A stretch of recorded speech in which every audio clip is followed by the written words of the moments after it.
बिस्मिल्लाहिर्रहमानिर्रहीम अस्सलाम वालेकुम। अच्छा जी, आजकल अक्सर ये इशू आ रहा है कि सोजिश स्वेलिंग आ जाती है जानवरों के जिस्म के मुख्तलिफ हिस्सों के ऊपर। तो इस वीडियो के अंदर हम ये डिस्कस करेंगे कि इसकी वजूहात क्या होती हैं और हमने इसका ट्रीटमेंट क्या करना है। अक्सर दोस्त ये कहते हैं कि कान जो है, कान के अंदर वाली साइड के ऊपर जो है पानी की थैली बन गई है, स्वेलिंग हो गई है। कोई बकरा बच्चा है या बड़ा है, उसके घुटनों के ऊपर सोजिश हो गई है, या फिर गर्दन की जो झिल्ली होती है, जैसे ये बच्चा बैठा हुआ है जी, बस बैठा रहे इस जगह के ऊपर, यानी नीचे, ये करीब से दिखाइएगा, कैमरे में लीजिएगा, इस जगह पे स्वेलिंग का हो जाना, या ये कान जो है ये दोनों तरफ से मोटे हो जाते हैं या अंदरूनी साइड से हो जाते हैं, इस तरह की स्वेलिंग, या ये वाला हिस्सा, ये जो घुटने, ये जो इसने टर्न किया इस जगह के ऊपर, यहां पे स्वेलिंग आ जाती है, सोजिश आ जाती है। तो इसकी मुख्तलिफ वजूहात हैं। सबसे पहली और अहम वजह जो घुटने की सोजिश की है वो है पक्की जगह, सख्त जगह, हार्ड जगह। कच्ची जगह के ऊपर भी अगर सख्ती है, जानवर के ये टखने जो है, ये घुटने जो है, ये नरम है, तो यहां पे उसकी वजह से स्वेलिंग हो जाती है और बाद दफा पानी भर जाता है। तो एक तो अगर जगह उसको हम नरम के ऊपर ले जाएं, कुछ जानवर सेंसिटिव होते हैं तो वो सख्त जगह जो है उसको बर्दाश्त नहीं कर पाते, इसलिए ऐसा हो जाता है। नरम जगह के ऊपर ले जाए तो वो ठीक हो जाते हैं। ऐसी सूरत हाल में हमने उनको सिर्फ और सिर्फ पेन किलर, अगर छोटा बच्चा है तो उसको कोई ब्रूफन का, पेनाडोल का सिरप दे दे। अगर थोड़ा सा बड़ा है तो उसको डेक्लोरैन का बड़ा वीआईपी किस्म का रिजल्ट है। आप वो लगाएंगे तो वो आहिस्ता आहिस्ता जो है, आप बच्चा, वो बड़ा, कोई भी है, वो ठीक हो जाएगा जानवर। अब आते हैं जी, ये जो गर्दन के, खास तौर पे ये वाला हिस्सा जो है गर्दन का, गर्दन के नीचे स्वेलिंग, इसकी सबसे बड़ी वजह जो है लिवर वर्म है, जिगर के कीड़े हैं। जिगर के कीड़ों की वजह से ऐसा होता है कि जानवर जो होता है उसके यहां पे इस हिस्सों के अंदर स्वेलिंग आ जाती है। तो उसका हमने क्या हल करना है जी, उसकी डिवर्मिंग करनी है। अब एक तो हम इंटरनल एक्सटर्नल डिवर्मिंग करते हैं, यानी पेट के कीड़ों की मेडिसिन देते हैं और एवरमेक्टिन लगाते हैं जिल्द के कीड़ों के लिए। इसके साथ साथ हमने उसको कोई लिवर टॉनिक देना है, उस जानवर को हमने कोई लिवर टॉनिक जो है उसका इस्तेमाल करवाना है। अब लिवर टॉनिक के अंदर जो बेहतरीन है वो एफ्लोरीन है, या फिर नोवा है। ये मेडिसिन है, सिरप की शक्ल में आपको मिल जाएगी, एफ्लोरीन मिल जाएगी या नोवा मिल जाएगी। ये आप जो है अपने जानवरों को इस्तेमाल करवाएं। अब इस्तेमाल कैसे करवानी है जी, नीचे हो जाए जरा। इस्तेमाल करवानी है जी हमने 10 से 15 ml, यानी 10 ml या 15 ml जो है बॉडी वेट के लिहाज से, अगर हैवी वेट बकरी या बकरा है तो उसको 15 ml पानी में मिक्स करें और मिक्स करके उस जानवर को पिलाना शुरू कर दें, या एफ्लोरीन दे दें या नोवा दे दें। वो पूरी बोतल, पूरा एक जो सिरप है वो पिला दे उस जानवर को, इंशाल्लाह ताला आहिस्ता आहिस्ता वो ठीक हो जाएगा।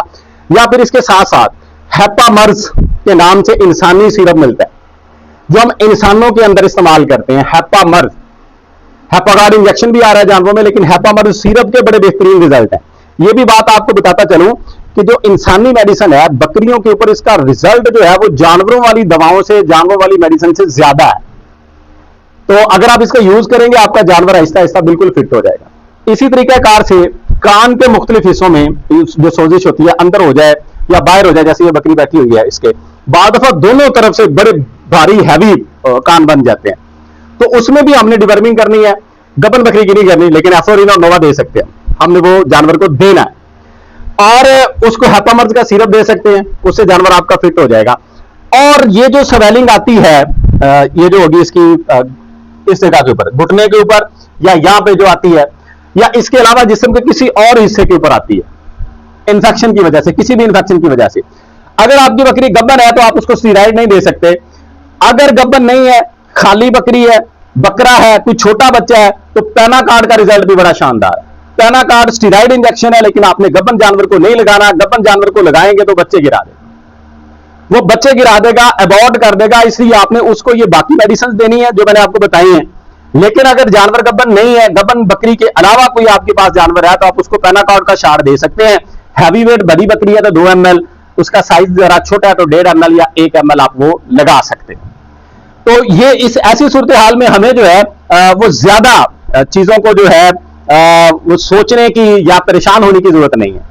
अब एक हिस्सा आता है वो सोजिश वाला, एक होता है इस बकरी की, अगर मैं आपको दिखा सकूं कि वो सोजिश नहीं होती है। यहां पे देखिए आपको जख्म सा नजर आ रहा होगा, ये वाला।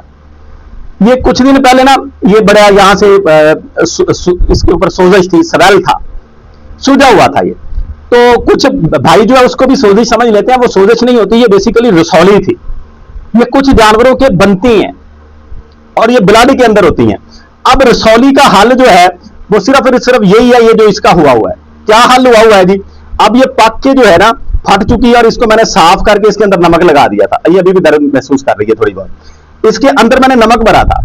आपने उस रसौली का इंतजार करना है। जब रसौली बनती है ना, बनने के बाद तकरीबन 2 से 4 हफ्ते के दरमियान, कुछ रसौलियां 2 हफ्ते में, कुछ 4 हफ्ते में, यानी 15 दिन से 1 महीने तक रसौली पक जाती है, बड़ी हो जाती है और खुद ब खुद उसका मुंह बन जाता है। पहले मुंह नहीं होता, ये अब बनाया जब फटी है, इसको 2-3 दिन हुए।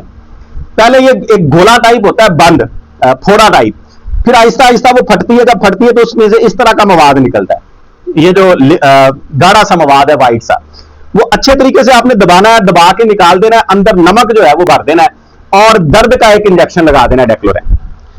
ये नहीं है कि वो रसौली बनी हुई है, आप मेडिसिन की भरमार कर दें, आप टीके लगाने शुरू कर दें, आप कभी ये दे दें, कभी फलां टोटका दे दें। आपने ये नहीं करना। रसौली और सोजिश के फर्क को समझें। रसौली गिल्टी टाइप सी होती है, फोड़ा फिंसी टाइप गिल्टी सी होती है, वो आहिस्ता आहिस्ता बड़ी होकर जो है वो फट जाती है। जो सोजिश होती है वो सॉफ्ट होती है, वो नरम होती है। आप जब हाथ लगाएंगे तो उससे आपको महसूस हो जाएगा। दूसरा जो रसौली होती है, दबाने से गिल्टी टाइप और उसमें दर्द जो है वो महसूस होती है। जो सोजिश स्वेलिंग होती है, खासतौर पे गर्दन के नीचे, कानों के ऊपर, वो गिल्टी टाइप नहीं होती। वो इस तरह होती है कि जैसे कोई बालून है, गुब्बारा है, उसको दबाएंगे एक जगह से दूसरी तरफ चले जाएगी। गिल्टी ने इस तरफ नहीं जाना।